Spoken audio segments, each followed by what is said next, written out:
Hi, Kurt here again. Wanted to take in this first video an opportunity for you to hear really the story of how 410 Bridge was founded. I'm a business guy. I've come out of the business world. I've never really been involved prior to 410 with a nonprofit or a ministry. Really all started in 2005 when I took my family to Uganda. I was presented with a ministry that my kids' school was involved with. They had done a little shoebox kind of a ministry where they, you put school supplies and toys or gifts of some sort in a shoebox. And friends of ours had gone to Uganda to deliver these shoeboxes. They came back. We had a little dessert and coffee in our home for them, and they were there to just tell us and a bunch of friends about their experience in Uganda. And what I saw was a school building that was made out of mud and sticks, probably a very normal school building for rural East Africa somewhere. But I thought, every time it rains, the walls of the school would erode and they'd have to rebuild those up. And I thought, well, how difficult would it be for those people to build a brick school building? It just didn't feel like it was all that hard. I'm kind of handy. And I thought, well, it's just not that difficult of a thing to do. So at that point in my life, my business had just recently failed. I had to lay a lot of people off. I was working out of my basement trying to make a living for my family. And when I was presented with this school building opportunity, I remember praying. I told God, I said, look, as soon as I get my business back on track, I get a lot of this debt paid off, I get my kids back in private school, I really turn my professional career back around, I'm going to go and I'm going to build those kids a brick building. And I felt God really heavily weigh on my heart that I had it backward. His point was serve His kingdom first, and the rest of these things that I thought were really, really important weren't as important as His kingdom work. So the long and short of it is I started raising some money, and about 18 months later, I'd raised enough money from my personal network to go and build this school building in Uganda. I put my 3 kids and my beautiful wife on a plane, and we went to Uganda for 2.5 weeks. And we engaged with the people in a little community called Budalali, Uganda, as we built this school building. And while I was there, I just realized that I felt like the things that we were doing were of no moment. They weren't really making any difference. And I was disappointed because I went over there thinking that I was going to make a generational impact. We had raised enough money not only for a school building, but also for a small water project. And I thought, wow, clean water to this community is going to have an impact for generations. In this school building, generations of kids will go through this school building. But what I realized was that we were a really small drop in a really big bucket. And so I was frustrated. I felt like the poverty problem was way bigger than anything that me or my family was doing.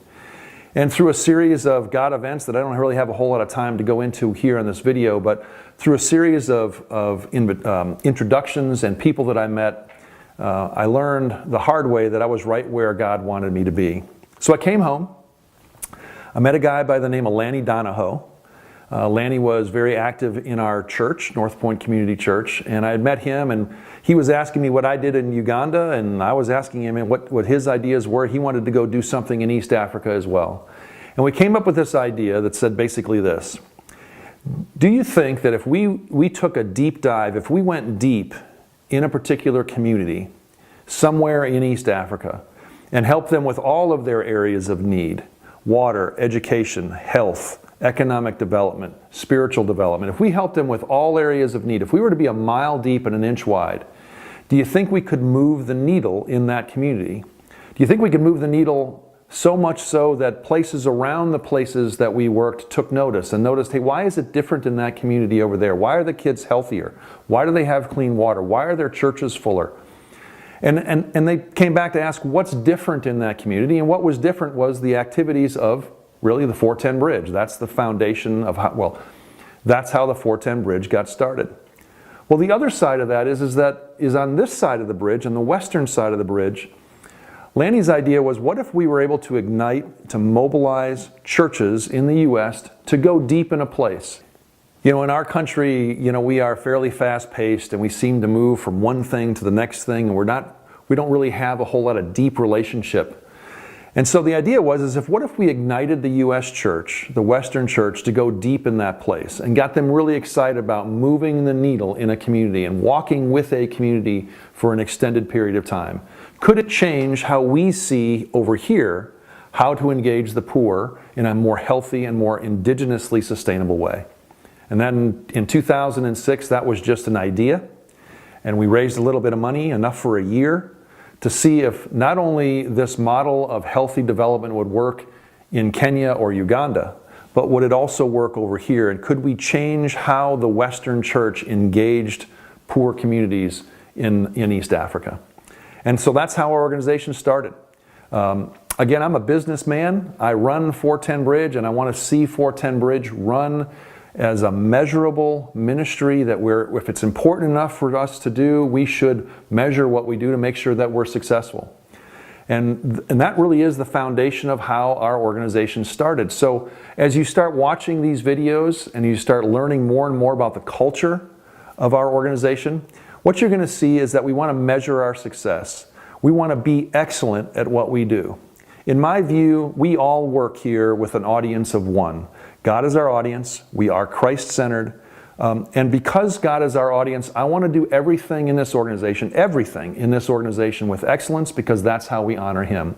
So whether it comes to how we handle our finances, how we execute on a trip, how we execute on a program in our communities, we should always, always, always be asking, is this excellent? Is this God-honoring in what we do?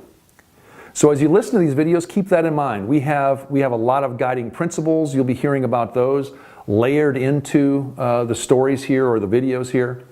But at the end of the day, the best way to summarize who we are from a cultural perspective is really kind of on the back of our Foundations for Farming program. You may or may not have heard about Foundations for Farming, but really there are 4 key tenets that I think in Foundations for Farming also convey over to our entire organization.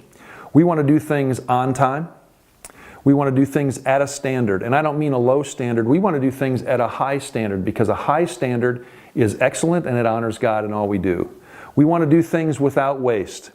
Every dollar that comes in to do the work, to employ you, to employ me, to keep the lights on and keep our ministry going, is a sacrificial gift from somebody. And so we want to do everything we do without waste. And most importantly, we want to do things with joy. We're Christ-centered. We should be the boldest people on the planet. We should be really excited about what we get to do, and so we want to do it with joy. So on time, at a standard, without waste, and with joy. So thanks again for being on board with 410 Bridge. We're delighted to have you here, and I hope you enjoy the rest of these videos.